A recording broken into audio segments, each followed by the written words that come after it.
Afrika Utara itu bagian dari wilayah Islam pada masa itu, provinsi. Diutuslah nanti seorang gubernurnya. Siapa namanya? Musa bin Nusair. Nah, Musa bin Nusair. Gubernur Afrika Utara. Membawahi wilayah-wilayah ini. Sekarang jadi negara tuh. Ya, dulu wilayahnya provinsi. Di wilayah ini dibawahi ditata. Tiba kemudian secara cepat karena kita akan sampai ke bagian orientalis. Secara cepat pada masa pemerintahan ini menjadi gubernur, tibalah utusan kemudian dari wilayah Andalusia. Andalusia, sekarang dikenal dengan Spanyol. Ya, Andalusia.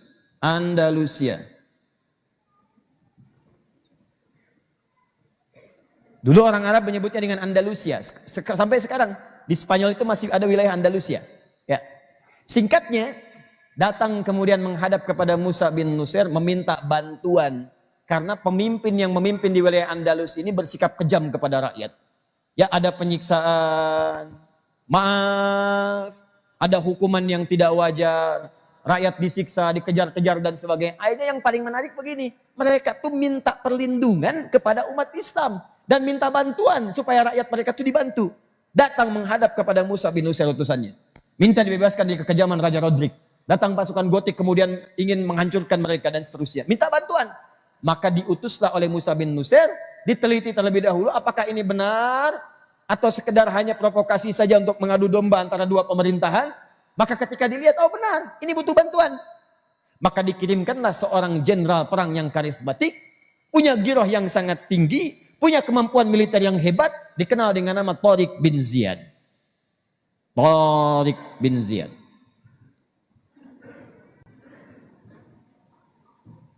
Ini sejak masa Nabi nih. Jangan menempatkan seseorang pada hal yang tidak dikuasainya. Jika Anda ingin angkat panglima militer, angkat yang punya kemampuan militer yang hebat, ahli strategi, bisa memetakan wilayah. Dan yang paling luar biasa adalah lihat juga kedekatannya dengan Allah Subhanahu wa taala. Kalau ini sudah komplit kemudian terhunjam dalam dirinya, maka insya Allah hal-hal sulit pun akan mudah kemudian untuk diselesaikan. Ini dikirimkanlah Tariq bin Ziyad dengan 10.000 pasukan. 10.000 orang. Datang dengan niat untuk membantu wilayah ini. Bantu rakyat Spanyol.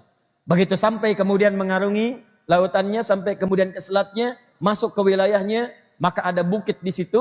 Ke bukit itulah kemudian Tariq naik, memberikan pidato yang sangat hebat. Kata Tariq bin Ziyad, bakar semua kapal-kapal yang mengantarkan kita ke sini. Bakar semuanya. Bakar. Habis. Bingung orang kenapa dibakar. Ini hebat nih, Pak. Lihat cara berpikirnya ahli strategi. Untuk memunculkan semangat dan kekuatan, bakar itu semua kapal-kapal ya kata. Bakar dulu. Setelah dibakar, ini kan nyebrang lautan nih. Ya, Mediterania udah nyebrang sini. Ya. Jadi setelah dibakar seluruhnya, kata beliau, gampang nih. Hei pasukanku, di depan kalian ada syahid, kematian. Di belakang kalian ada laut, kematian juga. Kalian tinggal pilih. Mau meninggal dengan cara berenang balik lagi, atau kalian hadapi untuk jihad fisabilillah membantu saudara-saudara kita di Spanyol. Karena Allah Subhanahu wa taala, tinggal pilih mau syahid atau mau wafat dalam keadaan berenang. Pilih aja. Dua-duanya pilihannya maut di depan kita, ya kalau memang Allah menetapkan ajal kita. Pilih mau kembali kalian berenang atau mau menunaikan tugas sebagai syuhada. Kalau wafat syuhada, kalaupun kemudian kita hidup dalam keadaan mujahid fisabilillah. Allahu Akbar. Ya mau pilih mana lagi, masa mau kembali berenang gitu kan.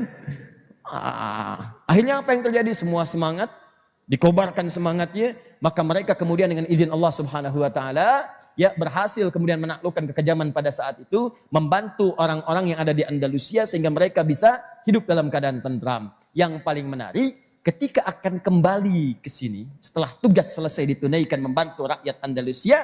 Ingin kembali ke wilayahnya ke Afrika Utara ke sini. Seketika mintalah kemudian atau datang permintaan dari umumnya semua masyarakat Spanyol, tolong bantu kami di sini untuk bisa mengembangkan wilayah Andalusia ini. Maka dikirimkanlah kemudian perlengkapan-perlengkapan. Ya, dari mulai perlengkapan-perlengkapan wilayah pertanian, kasih.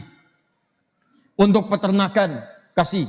Sampai bibit-bibit unggul, ya, untuk pakan ternak, untuk kuda, untuk ini, untuk itu dibawa ke sana. Sampai sekarang kalau antum lihat kuda yang paling bagus kan katanya kuda Spanyol. Itu dulu pakannya dibawa oleh orang Islam Tarik tuh. Ya saat Islam menaklukkan Persia, di Persia itu ada satu tumbuhan. Yang tumbuhan itu kalau di surah Abasa disebut dengan kodba. Sekarang diistilahkan dengan alfalfa. Itu tumbuhan merambat. Itu tumbuhan itu kalau dijadikan pakan ternak, itu membuat ternak itu semakin kuat. Tampilannya bagus, kekar, kuat kan. Ya kalau nggak percaya, minta aja ditendang sama kudanya gitu. Itu tampilannya beda, kelihatan dari jauh juga. Kalau dinaikin pun lain kekuatannya. Nah itu dikasih, kuda Persia terkenal pada saat itu. Dibawa ke Arab, pakannya dibawa oleh Tarik sampai dengan ke Spanyol. Ya diberikan, nggak nanggung-nanggung tuh teknologinya dikirimkan. Ya kemudian pangan dikirimkan. Macam-macam dikirimkan. Sampai kudanya jadi kuda yang paling bagus. Teknologi dikirim jadi paling hebat. Akhirnya karena mereka melihat umat Islam ini punya kecenderungan membantu. Tidak ada sifat ingin menjajah. Tidak ada sifat ingin menyakiti. Tidak memaksakan dalam agamanya. Maka berbondong-bondong masuk Islam mereka. Begitu masuk Islam, minta menjadi bagian dari wilayah. Minta bagian dari wilayah umat Islam. Maka dikirimkanlah kemudian teman-teman sekalian. Orang-orang terbaik untuk membimbing ini. Termasuk setelah masuknya Abdurrahman Ad-Dakhil. Masuk ke wilayah Spanyol ini. Maka dibangkitkan kemudian kejayaan Islam di sana. Termasuk dari segi teknologinya. Bangkit jadi mercusuar. Secara singkat, Spanyol ini Andalusia pada masa itu berubah menjadi mercusuar di wilayah Eropa yang dahsyatnya dari segi ilmu pengetahuan. Ini maju. Penemuan banyak ditemukan. Ya, jadi banyak riset. Kerjakan ini, muncul itu. Teman-teman sekalian, ini jam nih, jam yang kita lihat sekarang. Itu yang pertama kali menginisiasi orang Islam. Orang Islam, bahkan munculnya dari jam burung asalnya. Ini dari pasir, ya pasirnya kemudian semakin berkurang menunjukkan kepada angka. Kalau sudah waktunya pas pada jamnya, misal jam 7 ya, maka burung-burungan itu bunyi. Kikuk, kikuk, kikuk, kikuk, kikuk, gitu kan. Nah itu dia bunyi itu untuk menunjukkan masuk jam sekian. Ada. Itu teknologi Abbasiyah. Di Spanyol Andalusia ada juga. Yang pertama kali kemudian merekayasa prototipe pesawat terbang. Ya, dia bikin kemudian menganalisis, ya Abbas bin Firnas, dia melihat kemudian, mohon maaf ya, ada burung dia amati. Dia baca Quran surah Al-Mulk, ya surat 67. Begitu sampai ke ayat 19 dia analisis, dia lihat, dia baca gitu kan. Wah, dia perhatikan burung itu bisa kepak-katup sayapnya. Ya begitu kepak-katup la yumsikuhunna illa Rahman. Ya tidak ada yang menahannya di udara kecuali Allah. Dia baca ayat itu, oh berarti kalau burung pun tidak dikehendaki oleh Allah bisa terbang, maka dia nggak akan bisa terbang. Akhirnya dia membuat prototipe ini sayap burung. Dia bikin, dia masukkan ke tangannya, tangan kanan, tangan kiri. Dia naik ke atas bukit. Dia kepak-katupkan, kepak-katup, terbang, jatuh. Ya, perbaiki lagi. Terbang lagi, jatuh, perbaiki lagi. Begitu sudah semakin bagus, dia naik ke bukit paling tinggi. Dia lari, kepak-katupkan, terbang. Oh, berhasil. 10 meter, 20 meter, 25 meter, jatuh, meninggal. Ya. Tapi bukan sekedar wafat, dia meninggalkan sebuah karya yang nanti karya itu akan dibawa orientalis, dikembangkan di barat, ditemukan oleh Wright bersaudara, dikembangkan menjadi pesawat. Pesawat itulah yang kemudian banyak sekarang disebutkan di buku sejarah bahwa Wright bersaudara yang mendesain pesawat terbang. Padahal itu pun tidak sempurna. Begitu jadi kemudian itu bagian sayapnya masih ada crack, ada retakan. Sehingga banyak ketika terbang pesawat di Eropa meledak di udara. Meledak. Siapa yang kena memperbaikinya? Seorang anak, bukan orang Arab, bukan orang Eropa, bukan orang Amerika. Seorang anak dari Parepare, dari Nusantara, dari Indonesia yang dilatih oleh ayah ibunya persis seperti pendidikan Imam An-Nawawi. Sehingga beliau itu tidak menyukai main. Berangkat dari pintu depan, balik lewat jendela. Sama dengan An-Nawawi dikasih kemudian kesempatan main, malah bawa buku, tertidur dengan bukunya. Anak itu kelak dikenal dengan nama Baharudin Yusuf Habibie. Yang Profesor Dr. Baharudin Yusuf Habibie. Dianalisis, ditemukan sampai keluar kemudian rumusan-rumusan yang kemudian bisa menyelesaikan masalah retakan itu. Maka beliau dikenal di Eropa dengan nama Mr. Crack. Ya, Tuan Retakan yang bisa menyelesaikan persoalan itu. Kita balik dulu ke sini. Nah, saya ingin tunjukkan bagaimana ini maju, Pak, Bu. Ya, di bidang pengetahuan maju. Di bidang pertaniannya maju. Di hampir semua bidang. Kalau Anda ingin lihat gambaran sekarang miniaturnya, nanti kalau punya rezeki main-main ke Melbourne. Tahu? Lampu merah sono dikit. Ya, gambar. Jadi di Melbourne, di Australia, Itu ada museum, Islamic Museum. Anda datang ke sana, arah mobilnya ke sini. Di sini letak museumnya, kurang lebih. Masuknya ini area parkir. Lebih bagus dari pintu belakang masuknya. Ini area parkir, masuk lewat sini. Di sini ada yang jualan kebab, anak perempuan kurang lebih usia 17 tahun. Orang Turki. Saya kira belum menikah. Waktu saya ke sana. Masuk ke sini, masuk. Nah, itu ada yang lewat tangga ke sebelah sini, ada yang lurus ke sini. Anda ambil jalur yang lurus. Gak usah naik tangga. Begitu Anda lurus ke sini, baru jalan kurang lebih 10 meter, di sini sudah ada miniatur kejayaan Islam di Andalusia. Anda bisa melihat ke atas ada prototipe Abbas bin Firnas pakai sayap. Ya, Anda bisa melihat nanti ada alat-alat yang berkembang di masa kejayaan di sini, yang Spanyol. Yang antum tahu yang irama sekarang, do re mi fa sol la si do. Do re mi fa sol la si do itu yang mengembangkan orang Islam. Dal, ro, mim, fa, sod, lam, dal. Ya, sin, dal. Do re mi fa sol la si do itu dikembangkan, ada di situ. Ya, penemuan ini, penemuan itu, penemuan ini, penemuan itu. Antum tahu rumusan-rumusan yang sekarang jadi notasi-notasi musik? Ya, CDF, GABC, GABC, DFISK, DFISK, ABCD, ABCD, FISKIS A, FISKIS A, BCISDIS, E, BCISDIS, F, FISKIS ASB, FISKIS ASB, CISIS ASB, CISIS ASB, CISIS ASB, CIS. Tahu itu? Enggak. Itu yang jadi kunci A, kunci C, kunci D, kunci F gitu kan. Judi, reng gitu kan di situ. Nah itu dari tadi rumusannya tuh. Nah itu asalnya juga terinspirasi dari rumusan-rumusan sejak masa jahiliyah bahkan. Masa jahiliyah. Di masa jahiliyah itu ada rumusan bikin syair. Syair di antara unsur syair itu ada 4. Disebut syair kalau memenuhi 4 unsur. Apa 4 unsurnya itu? Pertama uslub gaya bahasa. Kedua fasohah kejelasan. Ketiga khayal imajinasi. Keempat musik ada irama. Nah, semua yang 4 musik ini terhimpun dalam rumusan disebut dengan arud. Arud itu punya 16 rumus disebut dengan bahar. Ada bahar tawil. Rumusnya tawilun lahudunal buhuri fadailu. Fa'ulun fa'ilun fa'ulun mafailu. Ada rajas. Mustafilun mustafilun mustafilun. Mustafilun mustafilun mustafilun. Ada madid. Mufa'alatun mufa'alatun fa'ilatun. Mufa'alatun mufa'alatun fa'ilatun. Itu rumus ini di copy paste di kemudian hari. Ada yang di copy paste menjadi kaidah-kaidah ilmu. Seperti Ibnu Malik membuat alfiyah dari rojas misalnya. Dibawa rojas kepada kaidah alfiyah. Jadi irama, tapi iramanya menjadi ilmu. Kalamuna lafzun mufidun kastaqim wasmun wa fi'lun thumma harfunil kalim wahiduhu kalimatun wal qawlu am wa kilmatun biha kalamun qad yu'am bil jarri wat tanwini wal bidawah wa mustadil bil tamyizul hasal bitafa'ati atat wa yad'ani wa nudik balan nafi'lun yanjali. Jadi pelajaran alfiyah kaidah bahasa Arab 1002 bait. Ada yang tetap menjadikan itu bagian dari irama. Bikin syair. Banyak. Seperti Al-Asma'i. Begitu melihat sesuatu, bikin syair. Ada burung bulbul naik ke atas pohon.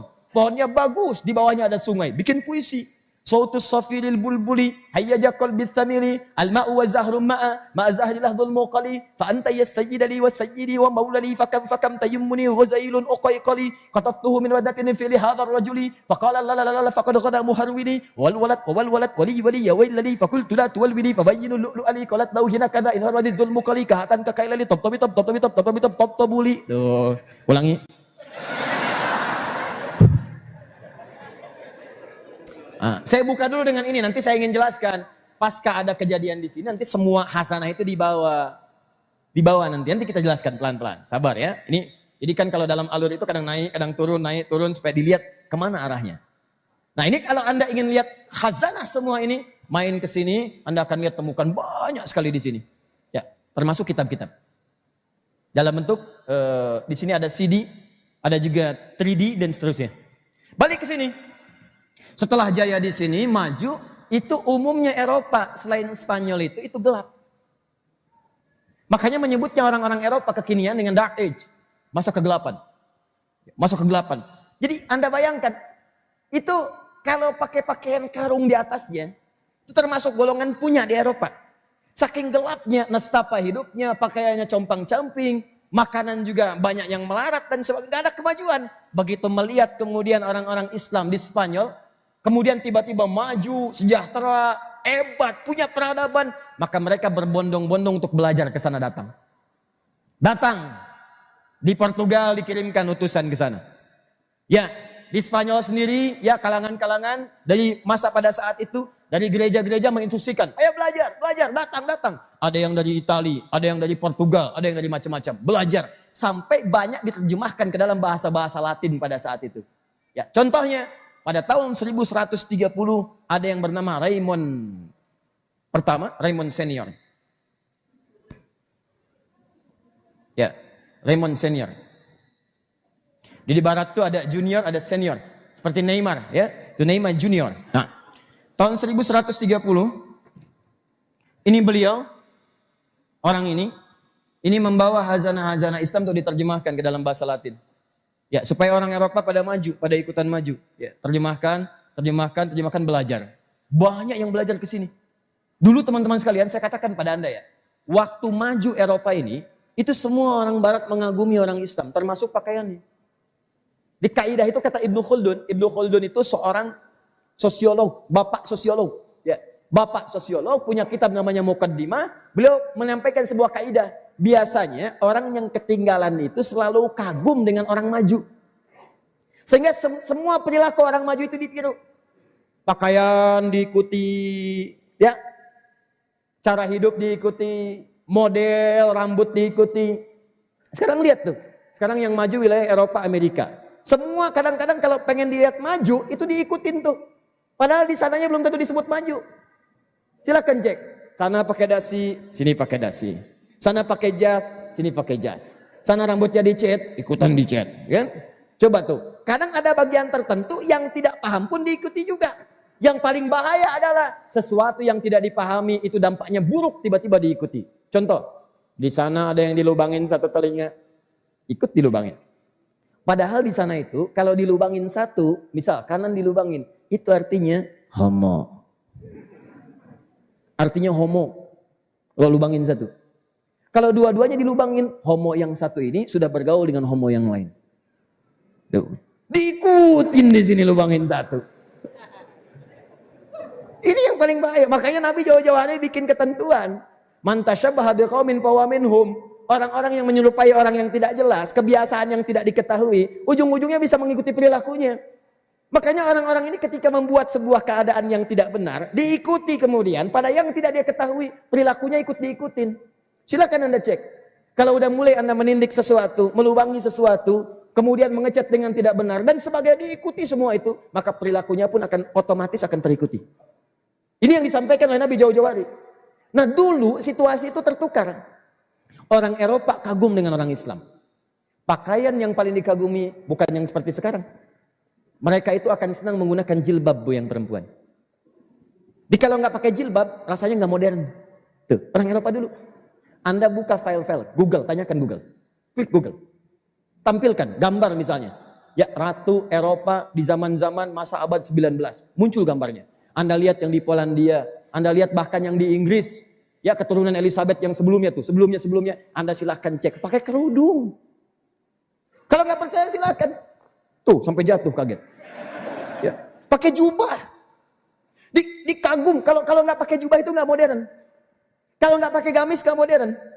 Kalau nggak pakai jilbab nggak modern. Itu gambarannya tuh saking dahsyatnya pengaruh orang Islam pada saat itu, maka semua perilakunya diikuti dan tidak pernah menampilkan yang aneh-aneh.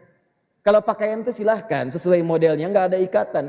Ya, mau pakai batik silahkan, pakai baju gamis silahkan, sepanjang bagi umat Islam menutup aurat. Tapi yang saya bincangkan sekarang adalah kemajuan pada saat itu menjadikan Eropa di sekitarnya kagum sehingga mengikuti semua perilaku orang Islam pada masa itu, termasuk gaya dan modelnya. Itu sudah hukum, siapa yang maju itu yang diikuti. Bahasa Arab, jadi bahasa paling hebat. Kalau nggak bisa bahasa Arab itu bukan orang maju. Hai, how are you? Orang terbelakang. Kaifa haluk, itu maju. Dulu begitu. Jadi kalau good morning, bosan. Assalamualaikum, maju nih, maju. Jadi semua kalimat-kalimat pada saat itu diikutin, bahasa Arab diikutin, terjemahan dianggap orang yang bersentuhan dengan ini maju. Itu sudah kaidah. Sama sekarang juga begitu. Begitu yang majunya Eropa, bahasa Inggris yang dipakai, kan sekarang kalau nggak ke Inggris-Inggrisan kayaknya nggak maju. Bahkan yang paling aneh, kalau pakai bahasa Inggris harganya ikut naik. Orange juice 20.000, es jeruk 5.000. Pesen jus alpukat berapa? 7.000, avocado 30.000. Tuh. Jeruk nipis peras berapa? 2.500. Jennifer 25.000. Jennifer, jeruk nipis peras. Wah, kalau pakai es, lop es. Nah, ini dulu begitu tuh. Nah, sampai tidak sadar umat Islam itu sudah naik maju. Nah, ini hukum kedua kata Ibnu Khaldun. Kalau orang sudah kebanyakan maju, tapi meninggalkan aspek spiritualitasnya, maka dia tidak punya kontrol, nggak ada rem dalam dirinya. Maka yang terjadi nafsu semakin kuat. Kan rumus di Quran itu cuma dua, ada takwa, ada nafsu. Quran surah 91 ayat 7 sampai 10. Ya, wa nafsi wa ma sawwaha fa alhamaha fujuraha wa. Nah, di kita itu ada fujur, ada takwa. Fujur nama lain nafsu. Jadi kalau takwanya naik, nafsu ditekan. Nafsunya naik, takwa ditekan. Takwa itu jiwa kebaikan. Jujur ada di takwa, adil ada di takwa, perhatian ada di takwa, ketaatan ada di takwa. Makanya ini selalu memberikan bisikan kebaikan pada kita. Kalau nggak percaya silahkan. Antum saat azan berkumandang, jiwa ini akan berkata, cepat sudah azan. Bahkan kalau dorongannya kuat, sebelum azan udah bisikin, sebentar lagi azan. Sebentar lagi azan. Sama, dia pun mencegah kemungkaran. Jadi begitu dikerjakan kemungkaran, ya akan tersirat misalnya, ini akan protes. Antum keluar dari sini, tiba-tiba terfikir misalnya untuk ganti sendal. Ya, cuman di depan masjid ganti sendalnya. Ya, mana sendal saya ya? Mana sendal saya ya? Gitu kan? Oh ini dia. Padahal ke masjid gak pakai sendal misalkan. Nah, begitu akan dipakai, maka hati kecil dari takwa itu akan berkata, itu bukan punya kamu. Jangan. Begitu kamu gunakan, bagaimana kalau diwafatkan oleh Allah? Wafat dalam keadaan sedang menggunakan sendal orang lain, itu maksiat. Ayo sayang, masa pulang dari taklim dapat pahala tiba-tiba maksiat? Oh ya Allah, ampuni dosa saya. Balik lagi, lebih baik saya jalan tidak menggunakan sendal daripada saya jalan menggunakan bagian dari bara neraka. Wah, begitu di jalan misalnya, kata DKM, begitu muncul nilai ketakwaan maka Allah akan gerakkan orang lain untuk bisa memberikan yang terbaik. Mas, kemana sendalnya? Ah, nggak apa-apalah, sendal itu urusan dunia, nggak apa-apa, jalan aja. Jangan begitu. Ini pakai dulu aja sendal yang ada. Nggak usah. Ya udah kalau begitu jalan aja. Salah. Alat gitu. Nah, terus dikit lagi. Jadi teman-teman sekalian, ini yang terjadi. Tapi kalau fujurnya nafsunya naik, takwa nggak pernah dilatih nih. Maka nafsu yang naik. Ya, latihan takwa itu pakai ibadah. Makanya semua ibadah itu menggunakan akhir tujuannya dengan takwa. Salat itu untuk meningkatkan takwa. Makanya orang takwa cirinya salat. Al-Baqarah ayat 2 dan 3. Dzalikal kitabu la raiba fihi hudalil. Siapa mutakin di situ ayat 3-nya? Alladzina yu'minuna bil ghaib wa yuqimunas salat. Puasa buat melatih takwa. Al-Baqarah ayat 183. Ya ayyuhalladzina amanu kutiba alaikumus syiyam kama kutiba alal ladzina min qablikum la'allakum taqwa. Makanya kalau orang rajin puasa itu nilai takwanya meningkat. Karena saat puasa itu dilatih berbuat baik. Gak ada orang puasa berbuat buruk. Saat puasa ibadah meningkat, kemungkaran dicegah. Orang puasa itu hebatnya puasa itu bisa menekan maksiat. Silahkan cek, gak ada orang puasa. Berbohong pun akan ditahan oleh orang puasa. Minimal kalanya. Ya diprovokasinya akan balas. Nih maghrib misalnya. Maghrib sekarang 18:19 misal. Jam 18, jam 6, tinggal 19 menit diprovokasi oleh orang. Diledek, dicela satu buku. Habis, ini, gak akan balas.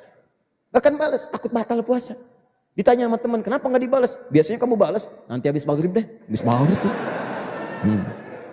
Sampai maghrib lupa. Jadi itu menekan tuh, orang puasa tuh gak ada yang maksiat. Dalam sendirian pun gak akan dia berani pura-pura. Silahkan cek, itulah takwa. Jadi kalau spirit itu dibawa, selesai puasa, dibawa ke kehidupan kita yang asli, real. Dalam kehidupan harian kita maksudnya.